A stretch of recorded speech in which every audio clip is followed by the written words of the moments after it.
Hello friends, welcome back to the Mothership. Today we're going to braid up a pork tenderloin, then we're going to smoke it and baste it in our very own Guinness BBQ sauce. Let's get started. Now before we get going with dry rubbing our tenderloin, we need to do a couple of maintenance things first. First things first, let's get off some of this excess fat on here. It doesn't really work well with a tenderloin, so we want to take this off. There's a couple more spots on here. With the excess fat and the silver skin trimmed off of this sucker, I am now going to just put our salt on. Same ratio I do for all of my large cuts of meat, guys. 1/4 teaspoon per pound of meat. We're just going to coat the exterior of this sucker. Doesn't need to be super pretty because we just want the salt to permeate into the meat. With all of our salt on here, it's going to go onto a dry rack and sit in the fridge uncovered until all the salt disappears and sweats into the meat. At that point, we'll move forward with actually putting our dry rub on. With the salt completely dissolved, now what we're going to do is get it ready for braiding, which what we're going to do is cut the tenderloin into 3 strips, keeping the bottom section attached, like so. Now with this creepy looking thing, what we're going to do is apply our dry rub.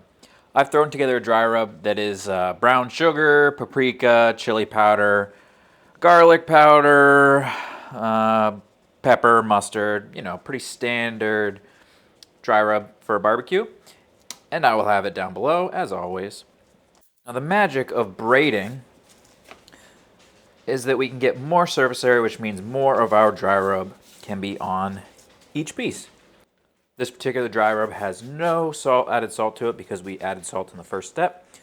So we can really go heavy on here. There is a decent amount of sugar, so if you're looking for something a little less sweet, this is probably not the right rub for you. But I think with our stout barbecue sauce, this is really going to have a nice flavor profile. And other than making a nice mess on my counter, I think this looks pretty good. So now I have to show you guys how to braid something, which I'll be honest, I don't braid many things, so this will be a new attempt for me as well. What we're going to do is we're going to start with one side, put it over the top like so, then we're going to take this second side, mix it over, and just kind of keep going in this direction all the way up to the top. We have a large section on the end, so I'm just going to kind of roll this back over. And then what we can do here is we're going to take a skewer, a toothpick will work. We're just going to put something right in there to hold it together. It's not as pretty as if it was braided all the way to the top, but it's going to accomplish what we want it to do, which is have more surface area and allow more of our pork loin to take in more of our seasoning. This is going to go back into the fridge and keep drying out until I'm ready to put it onto the smoker. We are on the smoker at 225 degrees and top shelf. You know I'm going to use a top shelf if it's available. I'm going to smoke this for, I'm guesstimating about 2 hours. It really depends on the size of the pork loin, but we're looking for an internal of around 140 degrees. This could take an hour, it could take 3 hours, but I think 2 hours is probably that sweet spot. After about an hour, hour 15, I'm probably going to start basting it in our barbecue sauce. I don't want the barbecue sauce to burn on there, but I do want it to start to develop a nice exterior onto our tenderloin. So we're just going to monitor at this point and let it really do its thing. While we're waiting on our tenderloin, it's time to make our barbecue sauce. I'm going to use a stout style barbecue sauce that I have used in the past, and it's pretty fantastic. This is a 1.5 cups of Guinness. You can use whatever beer you want or no beer at all, but I find that the Guinness has a really nice flavor. We're also going to go with a 1/2 teaspoon of salt, 1/3 cup of brown sugar, 1 cup of ketchup, 3 tablespoons of Worcestershire sauce. Yes, I will never be able to pronounce that.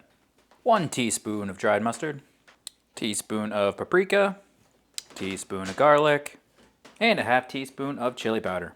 Now what we're going to do now is put this onto the stove at medium heat, constantly stirring it. We don't want anything to burn, and we just want to get it to reduce a little bit, thicken slightly, and let those flavors melt together. You could also throw in some butter if you'd like.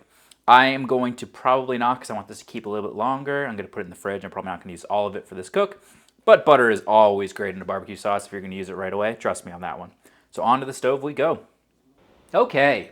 Our smoke time was 2.5 hours at 225 degrees with a 15-minute bump up to 350 at the very end. After an hour, I basted it in our barbecue sauce, and it is looking real good, guys. And I think it's time for us to do the old-fashioned chomp. So let's cut off a little piece here. This braid should allow so much more of that rub to get into the bite, and I'm excited to see how well it does. I haven't had a pork loin in so long. I haven't had a barbecue pork loin even longer. And this is so good. The barbecue sauce is fantastic. The amount of rub is almost the entire bite. It's great. If you look at the cross section here, you can see multiple legs, or excuse me, multiple spots of the braid. It's a really good cook, guys.